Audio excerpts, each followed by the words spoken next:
और इससे निकलने वाले धुएं से लोगों को सांस लेने में बहुत दिक्कत हो रही है, जिसके कारण लोग धीरे धीरे मर रहे हैं। ऑस्ट्रेलिया की एक सिटी में थोड़े लोग बचकर जी रहे होते हैं, पर वहाँ पर भी ऑक्सीजन नहीं होती। वहाँ से वो आर्टिफिशियल ऑक्सीजन के मास्क पहनकर अपना जीवन यापन कर रहे होते हैं।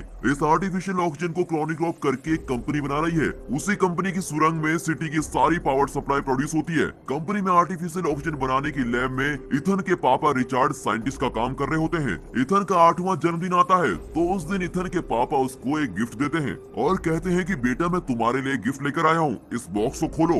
इथन जैसे ही उस बॉक्स को खोलता है और उसके अंदर हाथ डालता है तो उसके हाथ में एक घड़ी जैसा गैजेट आ जाता है और उससे खून आने लगता है। वो उस दर्द को बर्दाश्त नहीं कर पाता और रोने लगता है। इथन की माँ भाग कर आती है और कहती है कि यह आपने क्या कर दिया, लेकिन रिचर्ड कहता है कि बेटा ये अब से तुम्हारे हाथ में ही रहेगा और मरते दम तक तुम इसको निकालना मत, ये तुम्हें इस दुनिया में पहचान दिलाएगा। अब ये कहकर इथन के पापा रिचर्ड वहाँ से निकल जाते हैं। लैब में जाने की थोड़ी देर बाद रिचर्ड के पापा से इथन को फोन आता है और कहता है कि तुम और तुम्हारी माँ थोड़ा चल कर आओ, मैं तुम्हारा इंतजार कर रहा हूँ। इथन और उसकी माँ आर्टिफिशियल ऑक्सीजन का मास्क पहनकर रोड पर चल रहे होते हैं। तभी कुछ लोग इथन की माँ को शूट कर देते हैं और उसको जान से मार देते हैं।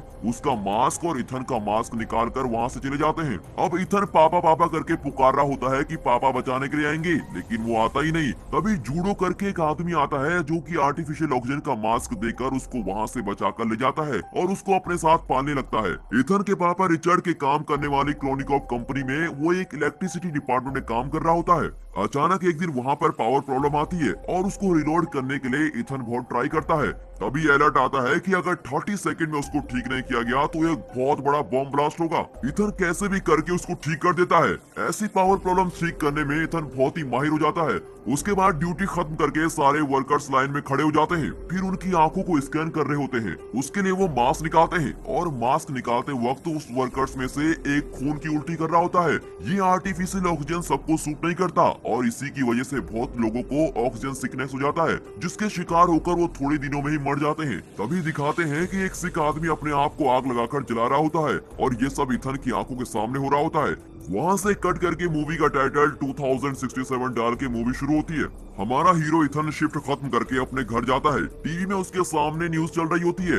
उसमें ऑक्सीजन सिकनेस की वजह से सिटी में बहुत से लोग थोड़े थोड़े करके मर रहे होते हैं। यहाँ कॉर्निकॉर्प कंपनी ऑक्सीजन सिकनेस के लिए सोल्यूशन की खोज करने की ट्राई कर रही होती है और जैसे इथन के पापा का नाम टीवी पर आता है वो गुस्सा होकर टीवी बंद कर देता है। तभी उसकी वाइफ वर्क खत्म करके घर आ जाती है और दोनों जॉली से बात कर रहे होते हैं। तभी दिखाते हैं कि अचानक उसकी वाइफ भी खून की उल्टी करती है। उसको भी वही ऑक्सीजन वाली बीमारी हो जाती है। काम करते करते वो भी टेंशन में आ जाता है और सोचता है कि मेरी वाइफ भी कुछ दिनों में मर जाएगी। उसी वक्त थोड़े ऑफिसर्स इथन को ग्राउंड फ्लोर पे बुलाने के लिए आते हैं और उसको जबरदस्ती बुलाते हैं। ये देखकर इथन डर जाता है। तभी वहाँ पर जूड आता है। जूड कहता है कि चलो चलते हैं, देखते हैं कि क्या करते हैं। वहाँ कॉर्निक्रॉप कंपनी की सीईओ रिजिना को मीट करते हैं। रिजिना कहती है कि हमारी सिटी की हालत दिन ब दिन खराब होती जा रही है, लोग धीरे धीरे करके खत्म हो रहे हैं। वो कहता है कि वो सब तो ठीक है, पर मुझे यहाँ पर क्यों बुलाया है और मैं कर भी क्या सकता हूँ। तब रेजिना कहती है कि तुम ही हम सबको बचा सकते हो। इथन को कुछ भी समझ नहीं आता कि ये ऐसा क्यों बोल रही है। रेजिना इथन को और उसके दोस्त जूड को लैब में लेके जाती है। वहाँ पर साइंटिस्ट बिली इथन को वेलकम करता है। उस लैब में एक टाइम मशीन होती है। वो इथन को दिखाकर कहता है कि इसको तुम्हारे पापा रिचर्ड ने खोज निकाला था। इसमें से एक मैसेज हमने फ्यूचर को यानी कि 2467 में भेजकर चेक करके देखा और वहाँ से भी एक मैसेज वापस आया और वो क्या मैसेज है तुम खुद ही देख लो। रेजिना इथन को वो मैसेज दिखाती है। इथन वो देखकर बहुत ही शॉक हो जाता है क्योंकि उसमें कहा हुआ होता है कि इथन को भेजो। वो भी वो मैसेज इस प्रेजेंट टाइम से 400 साल बाद से आया था और उसमें 400 साल आगे भेजने की यानी कि फ्यूचर में भेजने की बात कही गई होती है। वो देखता है कि फ्यूचर में 400 साल बाद लोग जिंदा हैं। उसे बहुत ताज्जुब होता है क्योंकि ऐसे आर्टिफिशियल ऑक्सीजन यूज करेंगे तो थोड़े दिन में ही सब मर जाएंगे। फिर कैसे 400 साल बाद भी ये मशीन और लोग जिंदा हो सकते हैं और उनको हमारा नाम कैसे पता है, मुझे कुछ भी समझ नहीं आ रहा। और वो लोग हमको क्यों बुला रहे हैं, उसको कुछ भी समझ नहीं आता। रेजिना कहती है तुम इस मशीन के जरिए 400 साल के एक दिन पहले फ्यूचर में जाओगे और इस मैसेज को किसने टाइप करके भेजा है उनसे मिलना होगा और उनके पास बात करके इस डिजीज की दवाई पूछकर मांग कर लानी होगी और उन लोगों ने तुम्हें ही बुलाया है इसलिए तुम्हें ही जाना होगा। तुम्हें ही दवाई को ढूंढ कर लाना ही है। यहाँ पर मौजूद हजारों लोग अपनी मौत और जिंदगी के बीच लड़ रहे हैं। फिर बिली बोलता है कि इसमें एक प्रॉब्लम भी है, हम सिर्फ तुमको यहाँ से भेज सकते हैं पर वापस आने का रास्ता तुमको ही ढूंढना पड़ेगा। रेजिना कहती है कि फ्यूचर में भी ऐसे ही कुछ जरूर होगा जिससे तुम वापस आ सकोगे। और ये सुनकर इथन कहता है कि ये सब मुझे नहीं करना, मेरी वाइफ को ऑक्सीजन प्रॉब्लम है, मैं उसके साथ रहना चाहता हूँ क्योंकि उसके आखिरी के दिन बचे हैं, उसको छोड़कर मैं बिल्कुल भी नहीं जाऊंगा। और ये बोलकर इथन वहाँ से निकल जाता है। उसके बाद इथन और उसका दोस्त एक जगह बैठकर बात करते हैं। तब इथन अपने दोस्त के पास कहता है कि मेरे पापा रिचर्ड की तरह मैं अपनी वाइफ को कभी भी अकेले नहीं छोड़ने वाला हूँ, इस वक्त मैं उसको अकेला छोड़कर तो कतई नहीं जाऊंगा। तभी झूठ कहता है तुम दूसरों के लिए दवाई लेने नहीं जा रहे हो, तुम अपनी वाइफ के लिए भी दवाई लेने जाओगे वहाँ। और फिर उसका मन बदल जाता है। इथन घर जाकर जो कुछ हुआ वो सब बातें अपनी वाइफ को बता रहा होता है। वो सुनकर उसकी वाइफ कहती है कि तुम कैसे इतने सेल्फिश हो सकते हो, तुमने देखा था पिछले साल मेरी क्लास में 20 बच्चे पढ़ रहे थे पर अब सिर्फ क्लास में 12 ही बचे हैं। ऐसे ऑक्सीजन की कमी से मरने से बेहतर है तुम वहाँ जाकर दवाई लेकर आ जाओ, तभी सब खुश रह पाएंगे। ये सब तुम करोगे तो मुझे बहुत गर्व होगा, तुम जरूर मेरे लिए दवाई लेकर वापस आओगे, मुझे तुम पर बहुत भरोसा है और तुमको जाना ही होगा। उसके बाद इथन रात को जब उसकी वाइफ सो रही होती है तो वहाँ पर एक फूल रख देता है, बट वो फूल असली का नहीं होता, वो कुछ लोहे की पंखुड़ियों से बना हुआ होता है। उसमें उसने लिखा हुआ होता है आई विल बी बैक, और ये लिखकर वहाँ से निकल जाता है। अब आपको तो पता ही होगा कि ये लोहे का फूल क्यों है, क्योंकि वहाँ पर पेड़ पौधे तो है नहीं, तो असली का फूल कहाँ से आएगा। लेकिन जब वो जा रहा होता है तो उसकी वाइफ सोई नहीं होती, वो सिर्फ सोने की एक्टिंग कर रही होती है और वो इथन को पता नहीं चलने देती कि वो उसको देख रही है। अब इथन कॉर्निक्रॉप कंपनी के लैब में पहुंच जाता है, वहाँ रेजिना उसका वेट कर रही होती है। इथन उसके पास कहता है कि उस दवाई का एक ड्रॉप भी मिलेगा तो मैं उसको पहले अपनी वाइफ को ही दूंगा, अगर तुम ये बात मानती हो मैं तभी वहाँ जाऊंगा। ठीक है करके रेजिना भी एक्सेप्ट कर देती है। अब वो टाइम ट्रेवल का सूट पहनकर उस मशीन में रेडी होकर बैठता है। तभी साइंटिस्ट बिली इथन को एक छोटा सा गैजेट देता है और कहता है कि ये आयरन मैन पिक्चर में आने वाला जार्विस की तरह एडवांस रोबोट है, ये तुम्हारी एक एक मूवमेंट को रिकॉर्ड करेगा और तुम्हें सारी चीजें बताएगा। जूड भी उसको बाय करके भेज देता है। अब मशीन ऑन हो जाती है, उसमें काउंटडाउन शुरू होता है और 0 के आते ही इथन के बदन पर बहुत सारे रेडियंस पास होते हैं और बहुत ही स्पीड से टाइम ट्रेवल करके फ्यूचर में जाकर वहाँ एक जंगल में लैंड होता है। लैंड होते वक्त बेहोश होकर गिर जाता है, आंखें खोलकर देखता है तो उसका सूट जल रहा होता है। वो उसको गौर करता है, वो उठकर उसको बुझाने की कोशिश करता है पर वो आग और जल रही होती है, तो वो सूट को निकाल कर फेंक देता है। अब वो सूट उसकी आंखों के सामने जलकर विस्फोट हो जाता है। तभी वो एक चीज पर गौर करता है, उसके चारों तरफ सारे हरे भरे पेड़ हैं। ये देखकर वो बहुत ही खुश हो जाता है और ताज्जुब भी होता है क्योंकि पहली बार उसने इतने सारे पेड़ पौधे, इतनी नेचुरल ऑक्सीजन देखी होती है और उसका खुशी का ठिकाना नहीं रहता। अब वो हर चीज को छूकर मजे ले रहा होता है। दोस्तों, ऐसा सब हमारे साथ तो नहीं हो सकता, पर एक गेम के लिए पूछता हूँ, पेड़ पौधों के बिना आप इस दुनिया में कैसे सरवाइव करोगे? और क्या आपने कभी कोई पौधा लगाया है? अगर लगाया है तो कमेंट में जरूर बताना, और नहीं लगाया है तो प्लीज अब से लगाना शुरू कर दीजिए, क्योंकि आप जानते हैं ना, पेड़ है तो हम हैं। खैर, चलिए वापस मूवी में आते हैं। अब वो उस गैजेट की मदद से रूट को फॉलो कर रहा होता है। वो जा रहा होता है, तभी वहाँ पर एक आदमी का कंकाल पड़ा हुआ है और उसको देखकर वो डर जाता है। उसके कॉलर पर देखता है तो इथन वाइट करके लिखा हुआ है।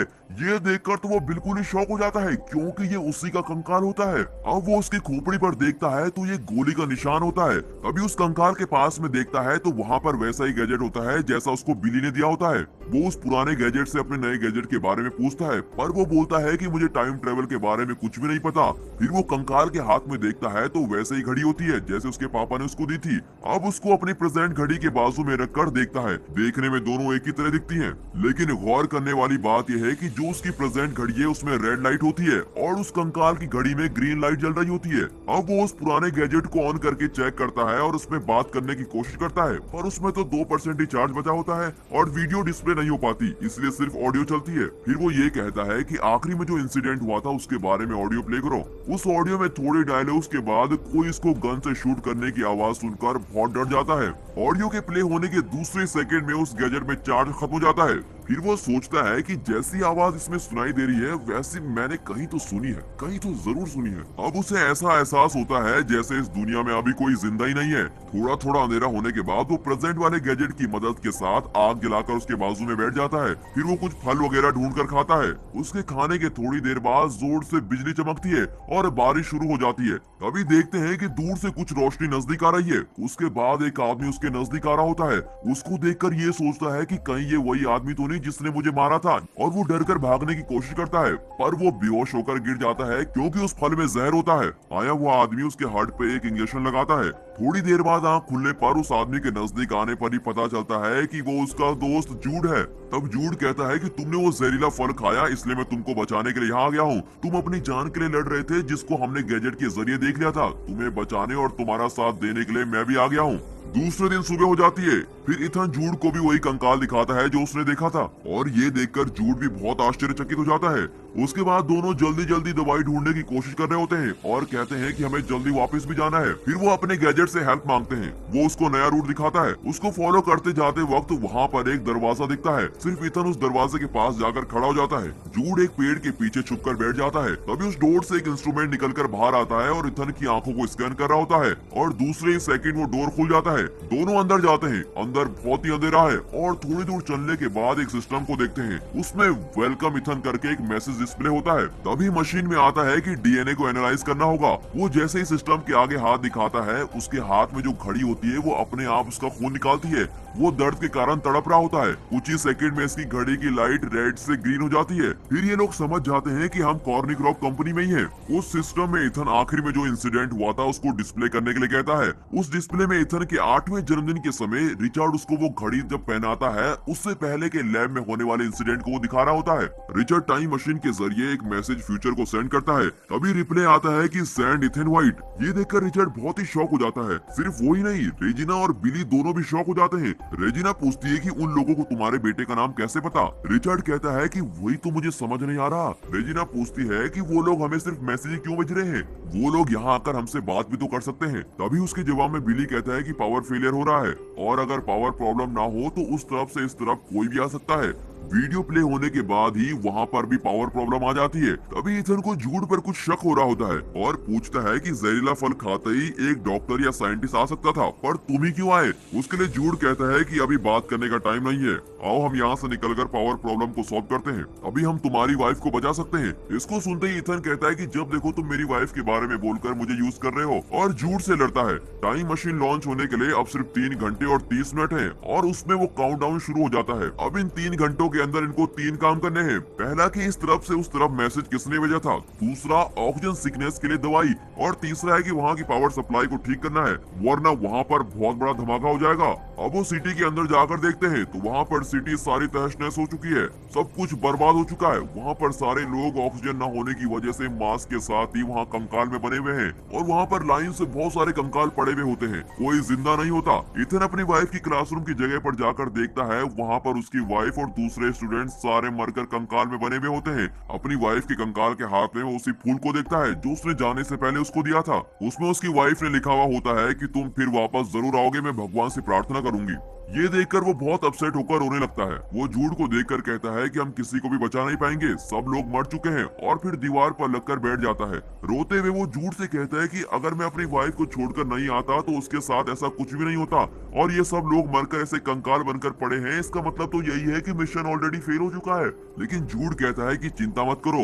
ये सुनते ही इथन उस पुराने गैजेट की आखिरी ऑडियो को फिर से प्ले करता है और उसको सुनता है। उसमें वो वैसी आवाज को सुनता है जैसे जूड निकाल रहा होता है, और वो सोचता है कि कहीं वो जूड ही तो नहीं जो मुझे मारने के लिए आया है। उस ऑडियो को सुनकर जूड भी बहुत डर जाता है। फौरन जूड अपने आसपास रखी हुई पिस्टल को निकालकर ऑडियो में आई हुई आवाज जैसे हीरो को धमकाता है। आखिरी में जूड कहता है, मैंने तुमको शूट नहीं किया और तुम भी मरे नहीं हो, इस इंसिडेंट को बदल दिया गया है। तभी उनको एक वार्निंग मैसेज सुनाई देता है कि 2 घंटों में पावर प्रॉब्लम सॉल्व नहीं हुई तो यहाँ पर बहुत बड़ा धमाका होगा। उसको सुनते ही वो सोचते हैं कि पहली 2 प्रॉब्लम तो हम सॉल्व नहीं कर पाए, पर एटलीस्ट इसको तो सॉल्व करना ही होगा। फिर वो दोनों उठकर सुरंग के अंदर जाते हैं। स्टार्टिंग में वो जिस जगह पर काम कर रहे होते हैं वो वही जगह होती है। इथन उस जगह की प्रॉब्लम को सॉल्व करके देखता है, पर वो सॉल्व नहीं होती। उसी वक्त उस रूम का दरवाजा बंद होने लगता है।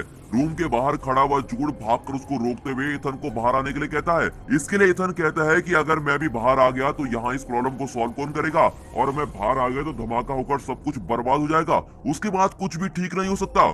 अब जूड के हाथ को धक्का देकर वो उस दरवाजे के अंदर ही बंद हो जाता है। जूड बाहर से बहुत चिल्ला रहा होता है। उस रूम में ऑक्सीजन धीरे धीरे कम हो जाती है, लेकिन वो उस प्रॉब्लम को सॉल्व कर लेता है और बेहोश हो जाता है। तभी जूड उस डोर को तोड़कर अंदर आकर बेहोश हुए इथन को उठाकर वहां से बाहर ले जाता है और पावर सप्लाई फिर से एक्टिवेट हो जाती है। अब उन्होंने तीसरा काम तो यहाँ पर पूरा कर लिया, जो था पावर सप्लाई ठीक करने का। अब इथन यहाँ की सारी चीजों को जानने की कोशिश करता है, पर जूड उसको कुछ भी जानने नहीं देता, इसलिए जूड और उसकी लड़ाई हो जाती है। तभी इथन को एक आइडिया आता है, अपने नए गैजेट की बैटरी को निकालकर वो पुराने गैजेट में डाल देता है और उसमें वीडियो प्ले करता है। इसी बीच इथन जूड को एक रूम में धकेलकर उसको बंद कर देता है। आखिर में उसके पापा रिचर्ड के साथ क्या हुआ ये जानने के लिए वो वीडियो प्ले करता है। उसमें दिखाते हैं कि रिचर्ड इथन के पास बात करता है, इथन तुम्हारा डीएनए होगा तो ये मशीन एक्टिवेट होगी। ये मशीन बुरे लोगों के हाथ में नहीं आनी चाहिए। ये मशीन अगर बुरे लोगों के हाथ में आ गई तो लोग इसका गलत उपयोग करेंगे, तुम्हें ही सबको बचाना पड़ेगा। तभी वही वाला सीन आता है जब वो कह रहा होता है कि तुम और तुम्हारी मम्मी चलकर आओ, मैं तुम्हारा इंतजार कर रहा हूँ, और फोन कट कर देता है। तभी रेजिना और जूड को दिखाते हैं। रेजिना कहती है कि इन सारे लोगों को बर्बाद होने दो, अगर मर गए तो दुनिया अपने आप ठीक हो जाएगी और फिर से पेड़ पौधे उग जाएंगे और ऑक्सीजन बनने लगेगी। अब क्योंकि रेजिना चाहती है कि वही फ्यूचर में जाए और सिर्फ वही बच पाए, रिचर्ड कहता है कि मेरे बेटे का डीएनए रहेगा तो ये मशीन एक्टिवेट हो पाएगी। रेजिना बिली के पास कहती है, तुमको ये मशीन ऑपरेट करने आती है? वो कहता है कि हाँ पता है, और जैसे ही वो कहता है उसके अगले सेकंड वो बिना कुछ सोचे समझे झट से रिचर्ड को शूट कर देती है और वो वहीं पर मर जाता है। रिचर्ड के मरने की वजह से ही वो उस दिन अपनी वाइफ और बच्चे को बचाने के लिए नहीं जा पाता, और अब इथन को समझ में आ जाता है कि उस दिन पापा बचाने क्यों नहीं आए, और अब उसके दिल से अपने पापा के लिए नफरत चली जाती है। ये सब देखकर वो रो रहा होता है। तभी जूड उस रूम के अंदर का दरवाजा तोड़कर बाहर आ जाता है। वो वीडियो कंटिन्यूसली चलाता रहता है। उसमें रेजिना रिचर्ड को शूट करने के बाद जूड से कहती है कि इथन की माँ को मार कर लाओ और इथन को हमारे पास लेकर आओ, वो इस मिशन का की है और उसी के जरिए हम फ्यूचर तक पहुंच सकते हैं। ये सब देखने के बाद इथन गुस्सा होकर कहता है कि तुमने भी मुझे यूज किया है, और जूड को देखकर चिल्लाता है, पर वो जूड कहता है कि इसमें मेरी कोई गलती नहीं है, मुझे भी तुम्हारे जैसे यूज किया गया है। अब वो जूड अपने आप को सच साबित करने के लिए खुद पर गोली चला देता है और वहीं पर इथन के सामने मर जाता है। अब रेजिना ने इथन को फ्यूचर में इसलिए भेजा ताकि उसके डीएनए से वो मशीन एक्टिवेट हो पाए, और वही उसका मेन मोटिव था उसको वहाँ भेजने का। अब इथन ये सोच रहा होता है कि उन्हें यहाँ आने से कैसा रोका जाए। तभी अचानक उसके पापा रिचर्ड का भेजा हुआ फर्स्ट मैसेज आता है, जिसमें लिखा हुआ होता है कि ये मशीन बुरे लोगों के हाथ में नहीं आनी चाहिए। कट करके पास्ट में रेजिना उसके जाने वाले थोड़े लोगों के साथ टाइम ट्रेवल करने के लिए बिल्कुल तैयार है और इसका इंतजार कर रही होती है, और सोच रही होती है कि थोड़े ही सेकंड में इथन को मारकर जूड यहाँ पर आ जाएगा, और जैसे ही वो आएगा हम उसको भी मार देंगे और यहाँ से फिर हम फ्यूचर में चले जाएंगे। थोड़ी देर में मशीन में काउंटडाउन शुरू होता है और जैसे ही 0 आता है वो सब खुश हो जाते हैं और सोचते हैं कि जैसे ही वो आएगा खट से शूट कर देंगे। लेकिन वो सब ये देखकर शॉक हो जाते हैं क्योंकि उस मशीन में बहुत सारे पेड़ पौधे आ रहे होते हैं और उसी के साथ वो मशीन शट डाउन हो जाती है। कट करके दिखाते हैं कि इथन ने मशीन को बंद कर दिया है और उसको देखकर रेजिना चीखकर बहुत जोर से चिल्लाती है। उन पेड़ पौधों के साथ रेजिना की रिचर्ड को भी शूट करने वाली वीडियो भी है और उसी के साथ उसने अपनी वाइफ के लिए गिफ्ट भी भेजा है। तभी एक एनोनिमस रेडिएशन के जरिए इंफॉर्मेशन मिलने की वजह से पुलिस कॉर्निक्रॉप में छाप मारती है। सारे पेड़ पौधों को लेकर रेजिना को भी गिरफ्तार कर लिया जाता है। इन पेड़ पौधों के साथ वो लोग नए पेड़ पौधे उगा रहे होते हैं और यहाँ पर दूसरा काम खत्म होता है और सभी लोग सोच रहे होते हैं कि भगवान ने उनके लिए पेड़ पौधे भेज दिए हैं।